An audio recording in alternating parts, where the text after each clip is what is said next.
देवियों और सज्जनों, ख्वातीन और हजरात and ladies and gentleman, Firoz Bakht Ahmed, chancellor Maulana Azad national Urdu university Hyderabad ने ये वीडियो विशेष रूप से प्रधानमंत्री मोदी जी के उन आंसुओं को लेकर बनाया है जो उनकी आंखों से काशी के कोरोना योद्धाओं के लिए भावुक होकर बहे थे।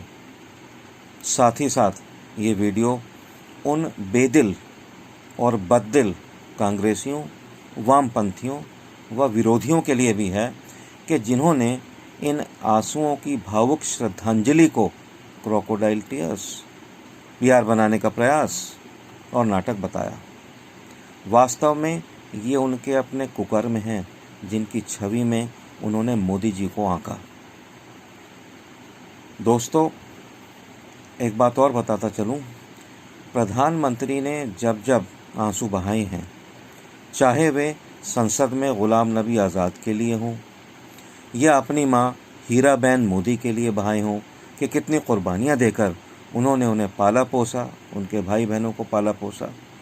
विपक्षियों ने सदा ही उन पर बड़ी भोंडी और भद्दी टिप्पणी की, बल्कि ये कहना होगा कि अट्टहास किया और यहाँ तक कि खिल्ली भी उड़ाई। मैं किसी का नाम लेकर अपनी ज़बान को नापाक नहीं करना चाहता, मगर ऐसे महानुभावों को मैं बता दूं कि यदि उन्हें ऊपर वाले पर विश्वास है तो ये जान लें कि उसकी लाठी बेआवाज़ होती है, कभी भी पड़ सकती है। और ये भी सुन लें कि किसी दुखे दिल का मजाक ना उड़ाएं। क्यों? क्योंकि उसकी आवाज़ फर्श से अर्श पर जाती है। देवियों और सज्जनों, ये भी बताता चलूं कि मोदी जी का जो हृदय है वो फूल की पंखुड़ी जैसा कोमल एवं निर्मल है। यदि उनका कोई पक्षी जैसे मोर वगैरह है, मुझे बताया गया, आदि बीमार हो जाता है या गुजर जाता है तो एकांत में वे उसके लिए फपक फपक कर आंसू बहाते हैं। मगर इसका मतलब ये नहीं है कि वो कमज़ोर व्यक्ति हैं। रोने वाला व्यक्ति कभी कमज़ोर नहीं होता। दूसरी ओर आप ये भी सुन लें कि जब तंत्र की बात आती है तो यही दिल फौलाद से भी ज़्यादा मजबूत हो जाता है, जैसा कि आपने फौजी मोदी को गलवान घाटी में चीन को धूल चटाते हुए या पाकिस्तान में आतंकियों के ऊपर सर्जिकल स्ट्राइक करते हुए देखा होगा। दोस्तों, एक बात मैं कहने जा रहा हूँ, थोड़ी कड़वी बात है, बुरी तो लगेगी, मगर फिर भी सभी मोदी विरोधियों से एक प्रश्न पूछना चाहता हूँ। एक छोटा सा प्रश्न है कि भाई, जब भी किसी बात पर आपके माता पिता, दादा दादी या किसी बड़े को फैमिली में कोई गम होता है या आंखें नम हो जाती हैं, तो क्या आप उनको भी नौटंकी बताते हैं?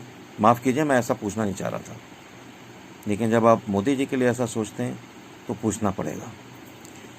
आपकी आंखें भी तो कभी नम होती होंगी, आंसू आते होंगे।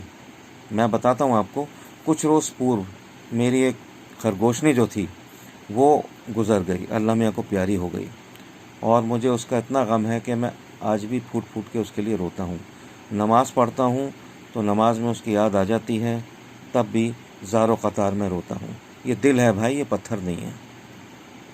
और एक बात और सुन लीजिए, मोदी जी का मन तो इतना कोमल है कि वे तो अपने कट्टर विरोधियों के साथ भी बड़ा नरमी का बर्ताव करते हैं। आपको याद होगा कि एक बार ऑनरेबल केजरीवाल जी ने उन्हें मानसिक रूप से असंतुलित बता दिया था। आप सोचते होंगे मोदी जी ने उसका क्या बदला लिया। उसका बदला मोदी जी ने उनकी पुरानी खांसी का बेंगलुरु में एक बड़े अच्छे इंस्टीट्यूशन से इलाज करा कर दिया था। ये है मोदी।